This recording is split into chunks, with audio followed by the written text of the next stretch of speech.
यत् मिथ्यात्वोदयेन जायमाने शंका प्रवृत्ति दोषेहि, जो मिथ्यात्वोदय से उत्पन्न होने वाला शंका आदि दोष हैं तथा चित्तमूढ़ता प्रवृत्ति भी सम्यक मलयस्य रहितम्, तीन मूर्ता आदि जो हैं वे सम्यक मलय रहता, वे तीन मूर्ता तो सम्यक के मल हैं और उस मल से जो रहित हैं वह सम्यक दर्शन संबंधी भी, ऐसे सम्यक दर्शन से संबंधी निसंगता प्रवृत्ति भी अष्टगुण से समन्वितम, निसंकित आदि आठ गुणों से सहित विशुद्धावरण रूपम प्रथमम सम्यक्ताचरणम चारितम, जो इनसे सहित विशुद्धाचरण रूप पहला सम्यक्ताचरण चारित है।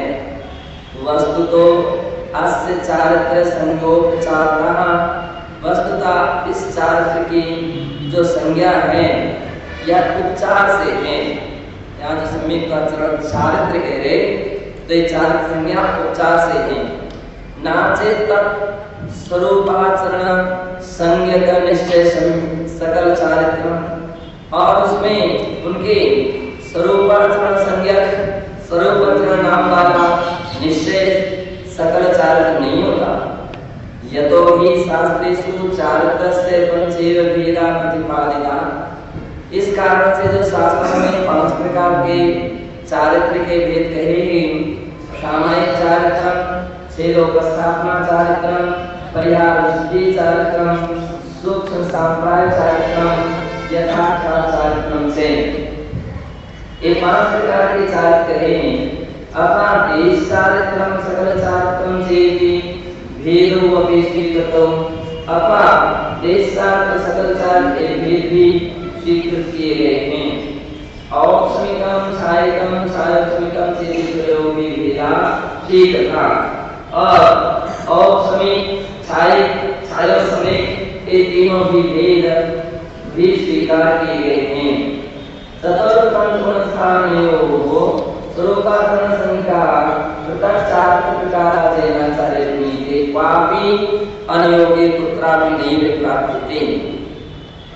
चतुर्थ पंचम स्थान, इन दोनों में स्वरूपाचरण नाम का अलग से कोई चारित्र का प्रकार जैनाचार्यों के द्वारा प्रणीत किसी भी अनुयोग में कुत्रापि नैव प्राप्यते, किसी भी अनुयोग में किसी भी आगम ग्रंथ में प्राप्त नहीं होता कि चतुर्थ स्थान में स्वरूपाचरण चारित्र पाया जाता हो।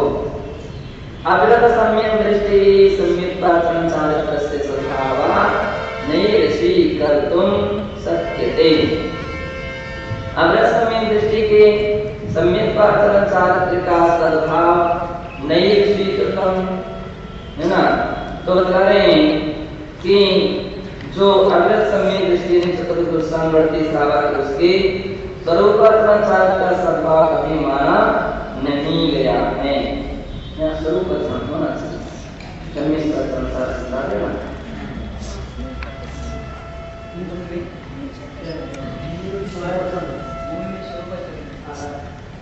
अग्रत सम्यक दृष्टि सम्यक्ताचरण चारित्र का सद्भाव नहीं स्वीकृत, तो सम्यक्ताचरण सही मान सकने वाला ऐसा होना चाहिए।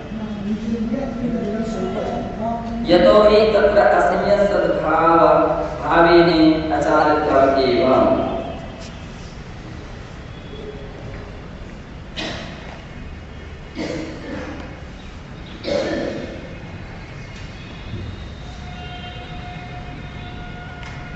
क्योंकि वहां सम्यक्ताचरण चारित्र सद्भाव नहीं स्वीकृत, स्वरूपाचरण चारित्र का सद्भाव वहां स्वीकार नहीं किया गया, सत्य नहीं है। यतो हि तत्र असंयम सद्भावेन अचारित्रमेव, इस कारण से असंयम के सद्भाव होने के कारण वह अचारित्र ही है। उत्तम से गौमठ सारे अभी आचार्य नेमिचंद्र सिद्धांत चक्रवर्ती भी, आचार्य श्री नेमिचंद्र सिद्धांत चक्रवर्ती के द्वारा गौमठ साधु कांड के 12वें गाथा में कहा है एते भावाणि मां दर्शनोहं पडच्च भणीदाको संसारितं नत्थि जदो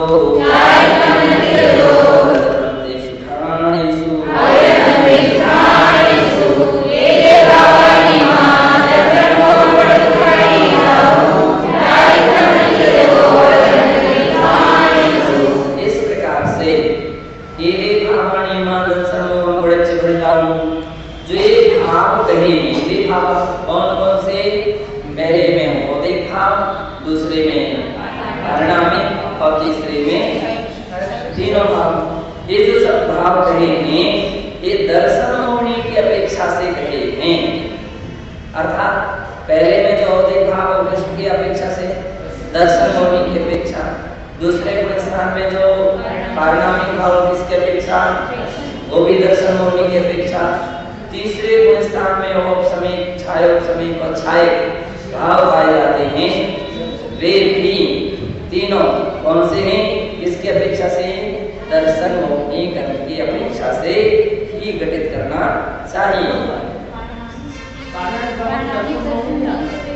नहीं, तीसरे परिणामी भाव तो है ही, लेकिन तीसरे स्थान में मिश्र रहेगा। तीसरे स्थान में दर्शन होने विषय 3 प्रकार के भाव कौन कौन से होंगे?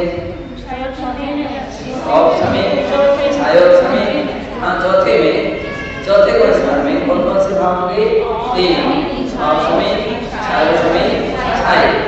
तो ये भी तीनों भाव कौन से अपेक्षा से? इस अष्टमीं प्रोक्त गाथायां मिथ्यात्वप्रवृत्ति अविरत सम्यक दृष्टि संज्ञक चतुर्थ स्थानं यावत् चतुर्षु स्थानेषु चारित्राभाव।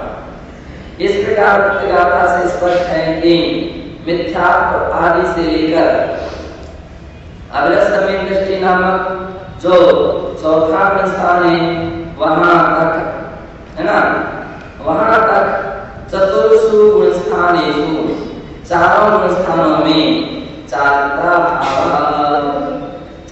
भाव है।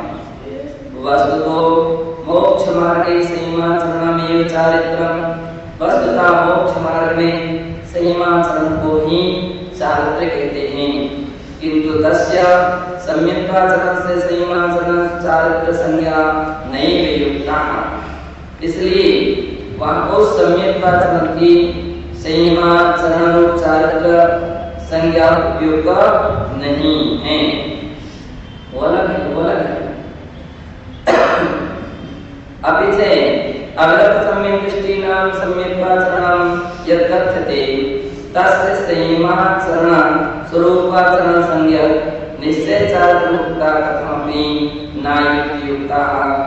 कहते हैं कि अविरत सम्यक दृष्टि जीवों के जो सम्यक्ताचरण कहा गया है तस्य उसके संयमाचरण रूप चारित्र संज्ञक निश्चय चारित्र रूप जो अवस्था है वह कथमपि न युक्ता, बिल्कुल नहीं हो सकता। वो संयमाचरण चारित्र, वो सम्यक्ताचरण चारित्र है और ये संयमाचरण चारित्र है, दोनों में बहुत अंतर है। उसमें दर्शन होनी कर्म की अपेक्षा है और इसमें चारित्र होनी कर्म की अपेक्षा है। व्यक्ति बहुत सारे लोग इसलिए वहां का विषय इसमें लेकर लेते हैं, बहुत सारा व्यवधान आने लगता है। अतो ही सकल चारित्रम देश चारित्रम वा कथमपि न संभवति। इस कारण से उनके इसके चौथे स्थान पर ठीक है, सकल चारित्र या देश चारित्र किसी भी प्रकार से संभव नहीं हो सकता है। अयम भाव, इस गाथा का ये तात्पर्य है। आचार्य समंत्रभद्र देवैः चारित्रं द्विविधं प्रोक्तम्। आचार्य समंत्रभद्र स्वामी ने चारित्र के 2 प्रकार से माना है।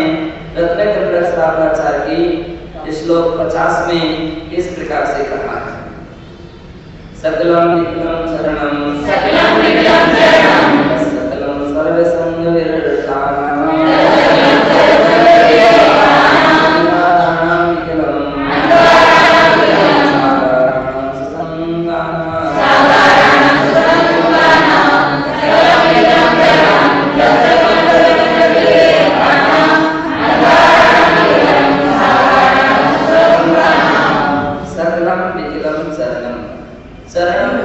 चारित्र दो प्रकार से होता है, एक सकल चारित्र और दूसरा विकल चारित्र। तब सकलम सर्व संग विरतम, और उसमें जो सर्व संग से रहित हैं, सभी परिग्रह से रहित हैं, उनके सकल चारित्र पाया जाता है।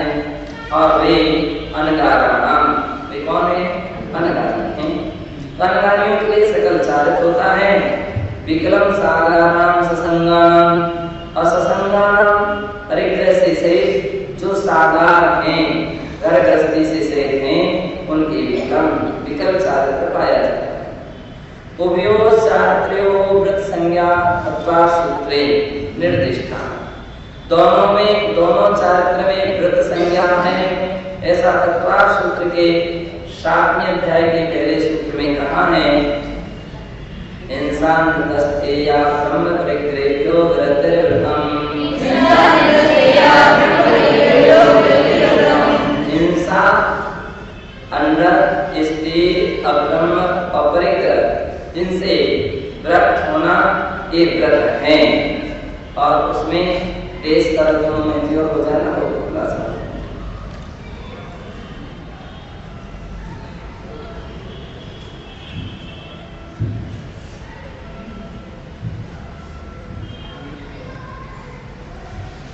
और ऐसा व्रत है, और वो व्रत दो प्रकार से होता है, एक देश व्रत और एक सर्व महाव्रत।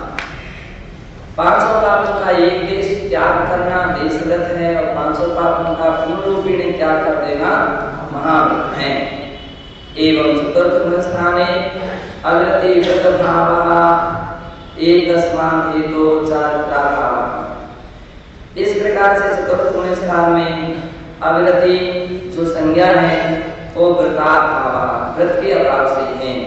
एकस्मात् हेतु, इस हेतु के कारण या इस कारण से यहाँ चारित्रा भावः, चौथे स्थान में चारित्रा का भाव है। देश चारित्रम तत्र न स्वीकर्तुं शक्यते, वहाँ देश चारित्र भी स्वीकार नहीं किया जा सकता, सकल चारित्र भी स्वीकार नहीं किया जा सकता, देश चारित्र भी स्वीकार नहीं किया जा सकता है। यतोहि देश चारित्र से एकादश स्थानानि मन्यते अन्यन्ते, क्योंकि देश चारित्र के 11 स्थान, 11 स्थान होते हैं, 11 घटना होती हैं। ऐसा चारित्र प्रावते, यानी चारित्र प्रावत ग्रंथ में कहा भी है, गाथा नंबर 22 में चारित्र प्रावते।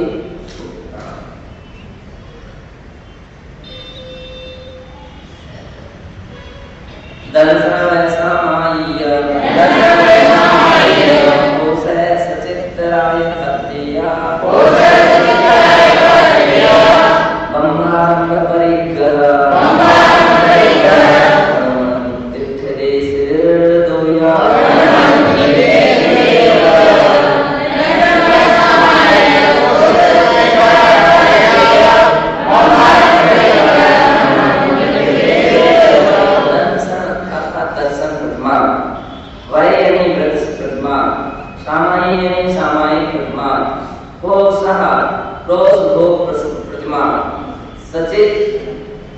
त्याग प्रतिमा, राय भक्तिय, उसी प्रकार से रात्रि मुक्ति त्याग प्रतिमा, ब्रह्मांड परिग्रह, ब्रह्म अर्थात ब्रह्मचर्य प्रतिमा, आरंभ त्याग प्रतिमा, परिग्रह त्याग प्रतिमा, अनुमण तथा अनुमति त्याग प्रतिमा, उद्दिष्टि और उद्दिष्ट त्याग प्रतिमा, ये सभी देश व्रतोया, ये 11 देश व्रत के स्थान हैं।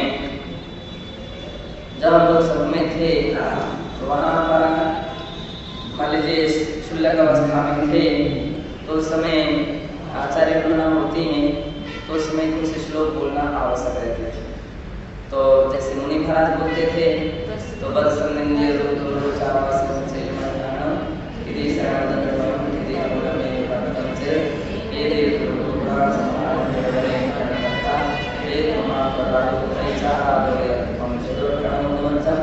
और फिर गिनती गिनाते थे।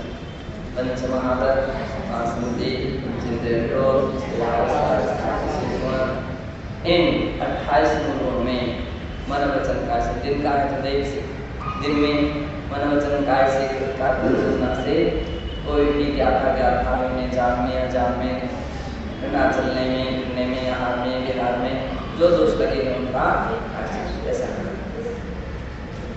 फिर बाद में श्लोक और चुल्लक लोग जो होते थे वे 11 का वाला श्लोक दंसना वैसा ये पूरा श्लोक बोलने के बाद फिर दर्शन प्रतिमा पूरे 11 प्रतिमाओं के नाम गिनाते थे और प्रायश्चित लेते थे। अभी वर्तमान में तो सभी 5 महाप्रसाद तो सभी बोलते हैं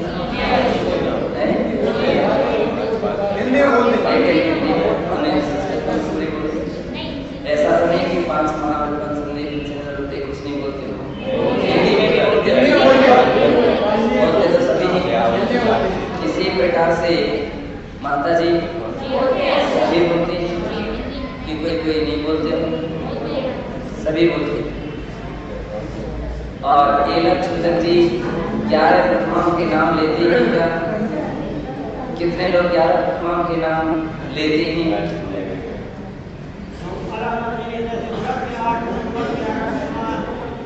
नहीं, ऐसे कुछ नहीं होता है। वहाँ पर पूरे के पूरे दर्शन प्रतिमा 11 प्रतिमाधारी होना, 11 प्रतिमाधारी होने के कारण 11 प्रतिमाओं के नाम लेकर के हमारी 11 प्रतिमाओं में जो दोष विचार लगे हैं उसकी शुद्धि के लिए प्रायश्चित कीजिए, ऐसा कहा। अब इसकी खुलासा करने के लिए और स्पष्ट करने के लिए व्यक्ति पहले से बोल देता है कि 5 अनुव्रत, 3 अनुव्रत, 4 शिक्षा व्रत, ये 12 व्रत सहित दर्शन प्रतिमा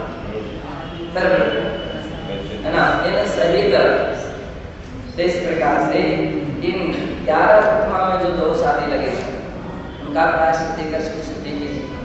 तो कम से कम अपने लिए रोज शाम सवेरे प्रतिमाओं के नामोच्चारण करते रहेंगे, नाम लेते रहेंगे तो कम से कम याद तो रहेंगे, नहीं तो नाम भी नहीं रहेंगे याद।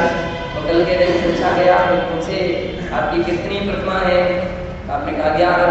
कौन कौन सी है? अभी नहीं बता सकते। तो जब तुम नाम नहीं बता सकते हो तो उसका स्वरूप क्या बतला पाओगे? उसका स्वरूप भी नहीं बतला पाओगे तो उसका पालन क्या करते हो?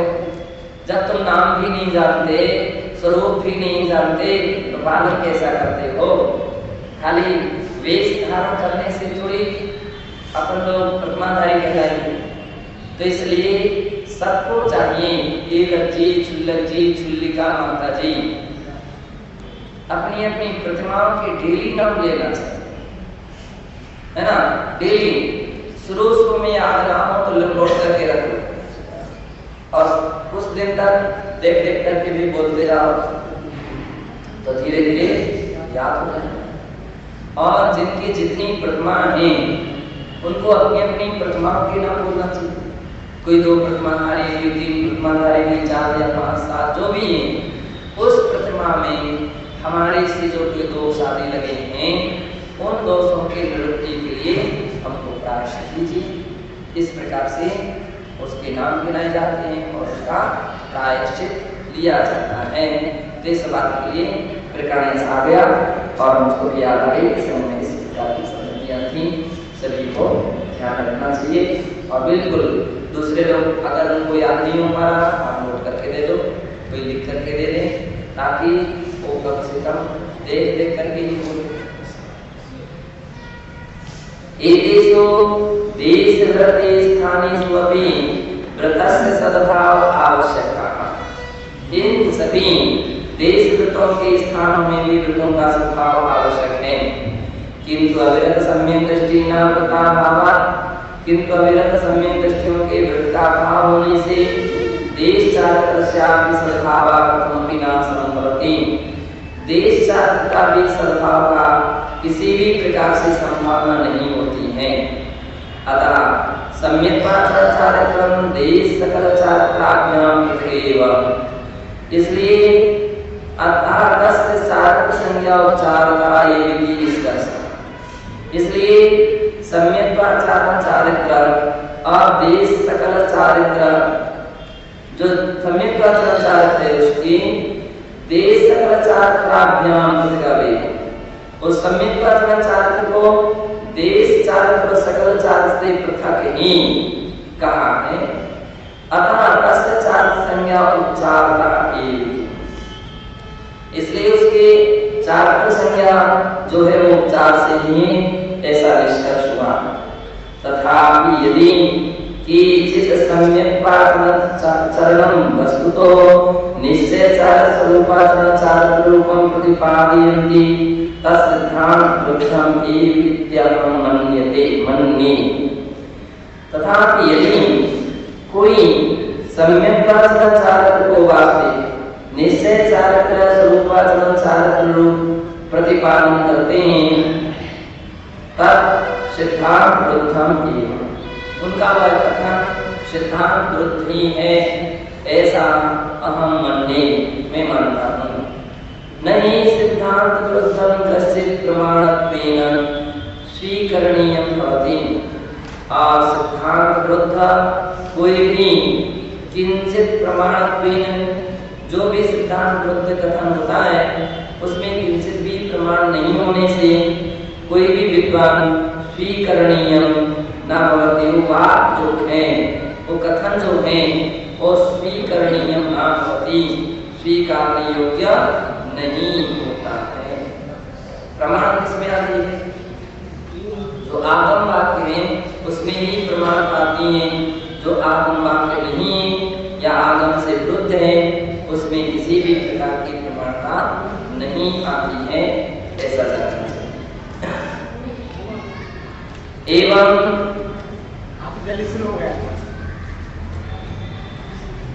तो इस प्रकार से जानना चाहिए शेष कथन करते हुए सर्वोदयापि के अंतर्गत कहा जा रहा है। प्रश्न नंबर 130 पहला प्रश्न, एवं श्रेष्ठतम चारित्रम सकल चारित्रम एवं, इस प्रकार से श्रेष्ठतम चारित्र सकल चारित्र यानी निर्गम श्रुतियों के लिए पाया जाने वाला महावृत जो चारित्र है वही श्रेष्ठतम है। एकस्य दो भेदों, और उस चारित्र के यहाँ उसके दो भेद बताते हैं, दो भेद होते हैं। व्यवहार चारित्रम निश्चय चारित्रम च, व्यवहार चारित्र निश्चय चारित्र। व्यवहार चारित्र स्वरूपम ब्रह्मसंग्रहे प्रोक्तमस्ति, व्यवहार चारित्र के स्वरूप को बृहद संग्रह में कहा भी है गाथा 45 में। असमा दोगड़ी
श्रेष्ठ कार्यों में, अच्छे कार्यों में और विशेष कर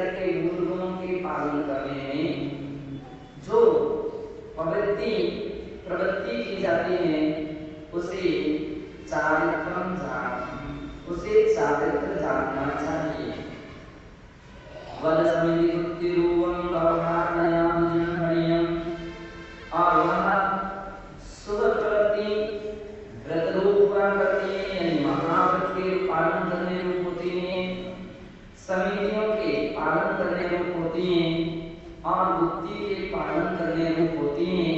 यानी 5 महावृत 5 समिति 3 बुद्धि रूप जो 13 प्रकार का चारित्र होता है, उस चारित्र रूप जो प्रवृत्ति होती है व्यवहार में से, उसे जिनेन्द्र भगवान ने चारित्र कहा है। वो व्यवहार में से चारित्र है।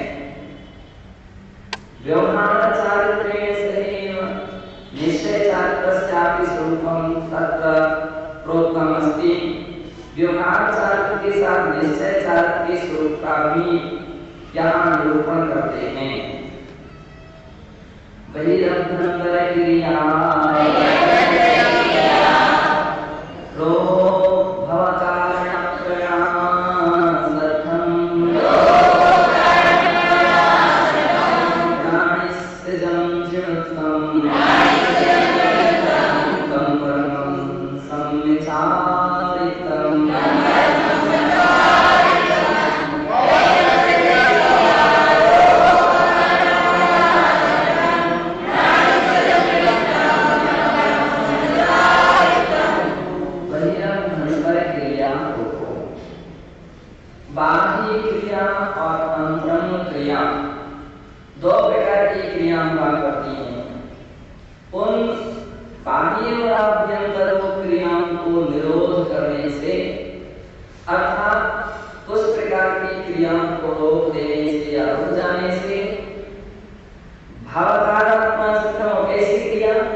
आत्मा अपमेय, आत्मा में अपने ये आत्मा के आत्मा में जो सूरत हो अच्छी तरह से लीन हो जाती है, तल्लीन हो जाती है, सो होती हो जो चरित्र उसको चारित्र कहते हैं, यानी सम्यक चारित्र कहते हैं। आप ऐसे सम्यक चारित्र के द्वारा जो भी सो लगे उस चारित्र को धारण करने वाले योगी जन निर्वाण यानी मोक्ष को प्राप्त करते हैं। पंचाशनिकाय की प्रोक्तम, पंचाशनिकाय की गाथा 162 में भी कहा है, जो चलदेहानि विच्छनि अप्राणि अपना अनन्यमयम् सोचारितं नाम दंसनि चिदोनि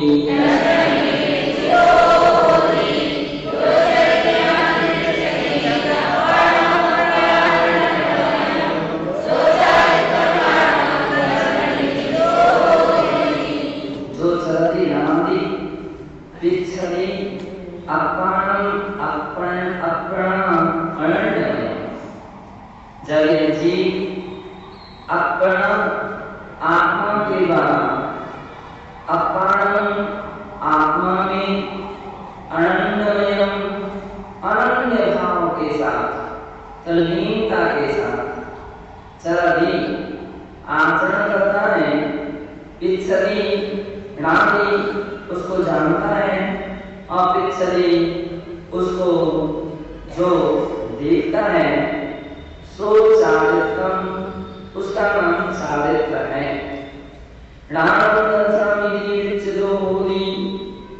और इस प्रकार शुद्धा इस प्रकार से वही सम्यक चारित्र सम्यक ज्ञान व सम्यक दर्शन है। तीनों बातें अभेद निश्चय से एक ही में अलग अलग नहीं है, इसलिए जो लोग भिन्न भिन्न रूप में देखना चाहते हैं तो आचार्य के व्यवहार हो सकता है, निश्चय नहीं होगा। अभेद निश्चय तो पूर्ण रूप में सकल संयम होने के बाद ही जब साधक अप्रमाणता के स्थान को प्राप्त होते हैं और निर्विकल्प शुद्धोपयोग की भूमिका में रहते हैं, तब उन्हें वह निश्चय चारित्र कहा जाता है। और उसके लिए ही सम्यक दृष्टि कहा जाता है। कौन सा सम्यक दृष्टि? निश्चय सम्यक दृष्टि, वही निश्चय सम्यक दृष्टि। और उसके लिए पहले दंसम निश्चय सम्यक दृष्टि उसको ही निश्चय से ज्ञानी कहा जाता है। इसको कहा जाता है जिसने निश्चय सम्यक दर्शन को प्राप्त कर लिया है अथवा निश्चय सम्यक चारित्र को प्राप्त कर लिया है, वो ही निश्चय सम्यक दृष्टि है और वो ही निश्चय सम्यक ज्ञानी है, ऐसा जानना चाहिए। उसके लिए निश्चय सम्यक दर्शन है अथवा उसके लिए निश्चय सम्यक ज्ञान है और उसको ये निश्चय सम्यक चारित्र है, ऐसा जानना चाहिए।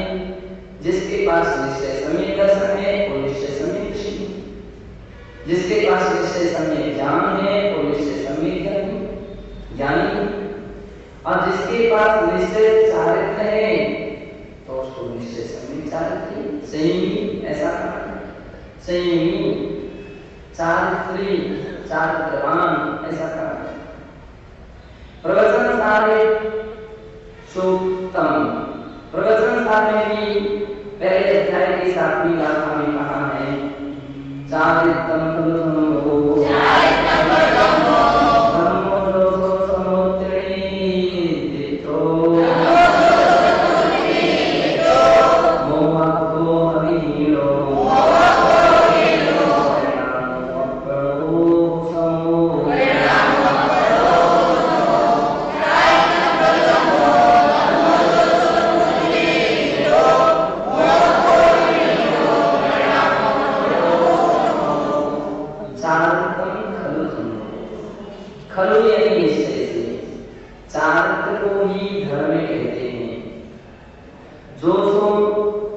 धम्मो समूर्ति, और जो चारित्र रूपी धर्म है उसका ही दूसरा नाम समभाव है या समभाव है।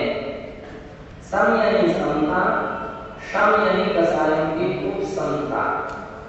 दोनों में अंतर है, दोनों एक नहीं। जो हिंदी में पूजा देव शास्त्री करते हैं तो उसमें कई बार पढ़ देते बहुत से लोग सम सम की अविरस करनिया दिन रात काया करते हो सम सम की अविरस। तो वहां सम सम नहीं, सम और शम एक जगह दंती स्थान है और दूसरी जगह तालव्य स्थान है। सम यानी समता और शम कसायों की उपसमता। तपस्वियों की, साधकों की सबसे बड़ी सच्ची पहचान होती है तो केवल दो बातों से ही होती है, केवल दो बातों से। एक तो इस बात से होती है कि इनकी समता भाव कितने हैं, और जैसी समता भाव है सम से समता कहा जाता है, सम। और दूसरी बात शम अर्थात कसायों की उपसमता। कौन से साधक ने किस प्रकार से कसायों को जीत लिया है, कितनी क्रोध को जीता है, कितना अभिमान को जीता है, कितना छल कपट को जीता है और कितना लोभ को जीता है, इससे उसकी पहचान होती है। तो आचार्य महाराज कह रहे हैं कि समूर्ति व समता भाव ही चारित्र है। बात तो केवल दिखने में आने वाला चारित्र नहीं और कोई महत्व नहीं, व्यवहार चारित्र है, साधन रूप चारित्र है। निश्चय में तो समभाव होना चाहिए, समभाव होना चाहिए। थोड़ी सी प्रतिकूलता हो जाती है और व्यक्ति विचलित हो रहे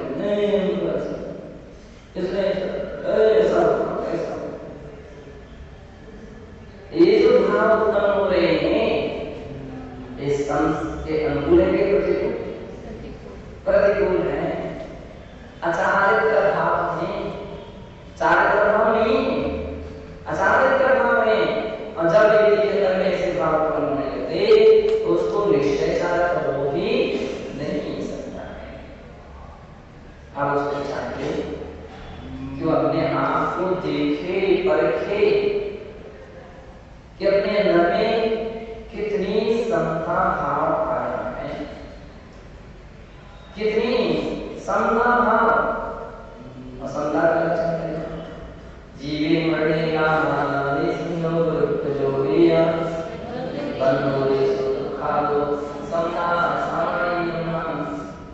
जीवे मरने, जीवन में यानी जन्म और मरण में जिसकी समता, लाभा लाहे, लाभ हो अथवा अलाभ हो, इसी में वृत्ति के फर्क निकलते हैं।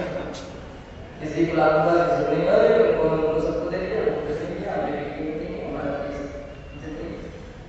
लाभा लाहे, संयोग विरुद्ध जो भी है, संयोग और वियोग में कुछ मिल गया, कुछ आ गया और कुछ चला गया, दुखी। दोनों में व्यक्ति की साधना बिगड़ रही है।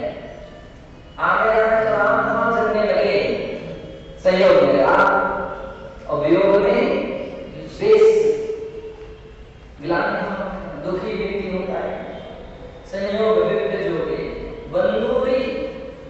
बंधु अरि शत्रु और मित्र में सो दुखादो सुख और दुख।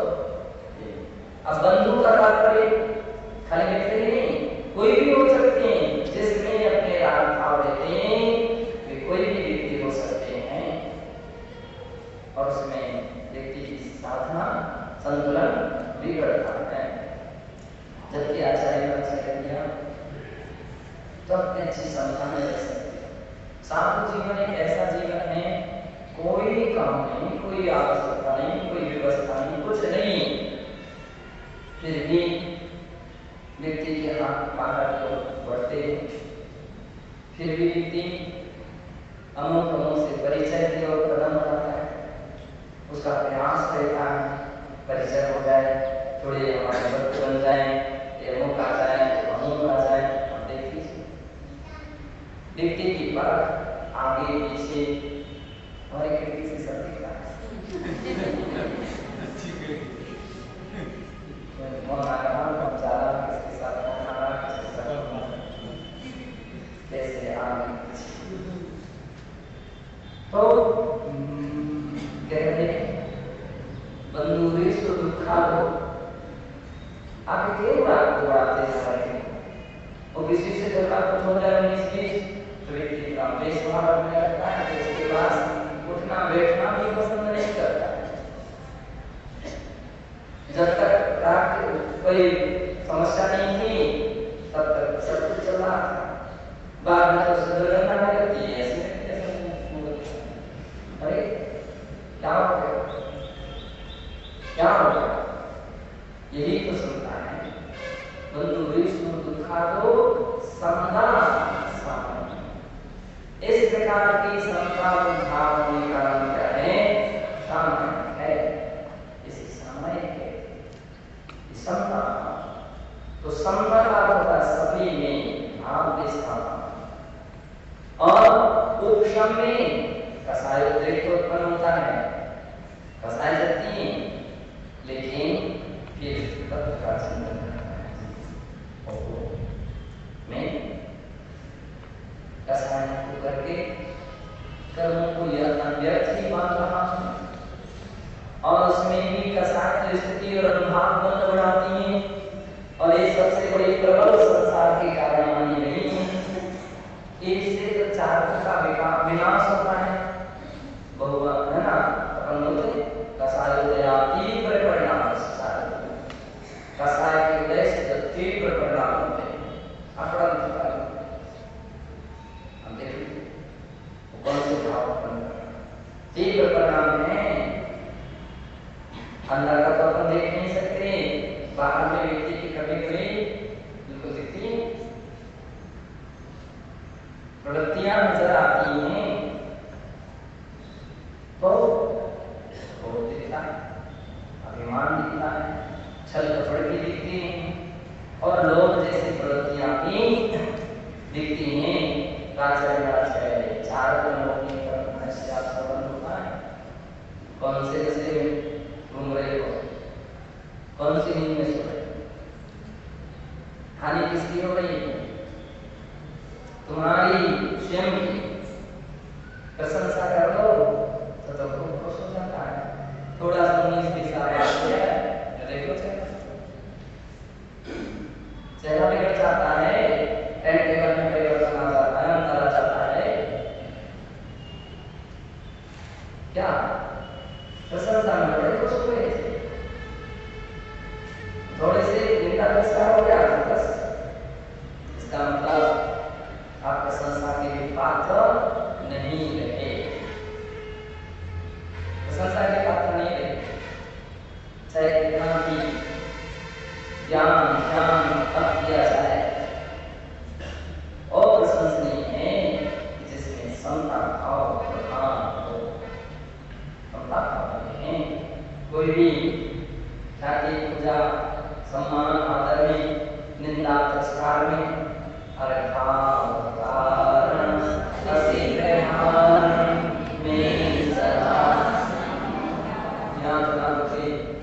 प्रकार हो रही है, होना चाहिए और उतने ही आप परेशान। फिर 80 प्रकार का समय आ जाए तो पता नहीं क्या होगा।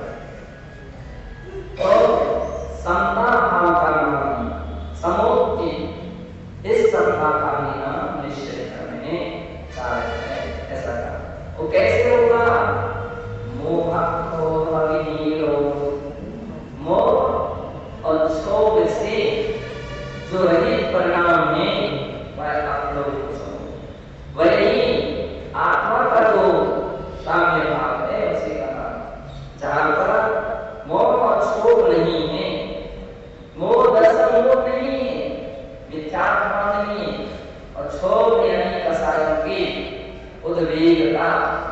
इस प्रकार के भाव नहीं है उसको सम कहते हैं। और आत्मा का साम्य भाव निश्चयार्थ है और अथवा निष्पदार्थ स्वरूपे चरणं स्वरूपात्मनं संतम निश्चयार्थम, अथवा अपनी शुद्धात्म स्वरूप में चरण करना उसका नाम स्वरूपाचरण नाम का साधक है। इति निश्चय साधकम स्वरूपाचरण साधकम विग्रह साधकम इति एकार्थकामी निश्चय साधक कहो, स्वरूपाचरण साधक कहो या विग्रह साधक कहो, ये सभी एकार्थवाचक हैं। व्यवहार साधकम